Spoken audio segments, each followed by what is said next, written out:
Harry, this is Geordie Prepper, and welcome to today's Weekly World News on Wednesday, 12th of July. So the first article we're looking at is that the advice to stay put in the Grenfell Tower block fire was in place for 1 hour 53 minutes, basically 2 hours, whilst the fire was burning. We can see now that that was absolutely the incorrect advice. The structure of the tower is completely intact, despite however long it was burning for. People who were in their apartments would have been easily able to get out through the fire escapes. Obviously, we've seen pictures emerge that fire corridors were, they had old pieces of furniture in them, etc. And unfortunately, the advice to stay put is the standard advice in Great Britain in most tower blocks. We can obviously see though that firefighters, they can't fight the fire above the 4th floor. So if you're living in an apartment that's above the 4th floor, you don't want to be staying in place at all. You want to be getting out. Introduce your own fire plan. Get with your neighbours in the tower block, get firefighting equipment, extinguishers and other systems, which can fight the fire. You can get things to protect your breathing as well. Don't wait for someone to put a poster up on the wall telling you what to do. Be proactive, because at the end of the day, if you're on the 20th floor, you're on your own.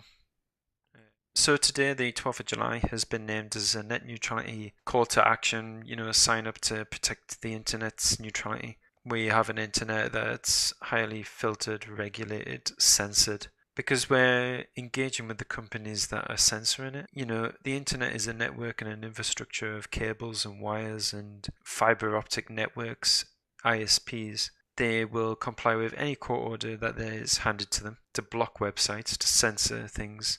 Many ISPs have their own filtering system, which is basically just a way of bringing in censorship. This is really, like I said, it's an attempt to close the gate after the horse has bolted.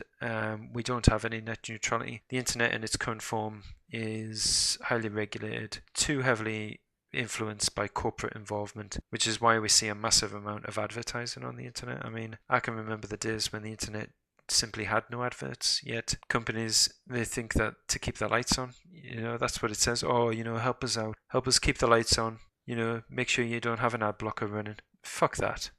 So, whilst it's applaudable, that people get together to fight for a cause, the internet isn't for the people right now in its current form. So trying to fight for something that you don't own it's a bit pointless, really. So yes, it's good that people get together for a cause, but we have to be aware, that we have to fight for the right causes, and that goes for in the virtual world or the real world.